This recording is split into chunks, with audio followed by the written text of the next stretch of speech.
જય માતાજી ખેડૂત મિત્રો, ટ્રાન્સફર છે આપણી જામમાં. આજે આપણે રચકાબાજીનું વાવેતર શરૂ કરી દીધું છે, એટલે કે શ્રી ગણેશ કરી દીધા છે. જોઈ શકો છો અહીંયા આપણે રચકાબાજીનું વાવેતર ચાલુ છે. આપણે અહીંયા જે પેરણી દ્વારા પહેરીએ છીએ, આપણે બંને ખેતરની અંદર પહેરવાના છીએ.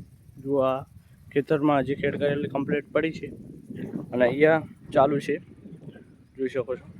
જેમ આપણે કીધું હતું કે આપણે વિડીયો દ્વારા તમને માહિતી આપીશું, એવી રીતે આપણે પહેરવાનું ચાલુ છે. અને રચકાબાજી પણ આપણે જો પહેરીશું તો સારો એવો એનું ઉત્પાદન મળે છે અને પડતી પણ નથી. એટલે આપણે જોઈ શકો છો પહેરવાનું ચાલુ છે. એ આપણે રચકાબાજી પડી છે. આવી રીતે જો તમે પણ રચકાબાજીનું વાવેતર કરશો તો સારો એવો લાભ થશે. અને જો પેરણી દ્વારા પહેરવામાં આવે ને તો 100% સારું એવું ઉત્પાદન મળતું હોય છે. જોઈ શકો છો આપણે આ 2 વીઘાનું ખેતર છે. આની અંદરથી 50 થી 60 હજારની આવક મેળવવા માટે આપણે આ રચકાબાજી ચોમાસું વાવી રહ્યા છીએ. તમે પણ આવી રીતે વાવી શકો છો.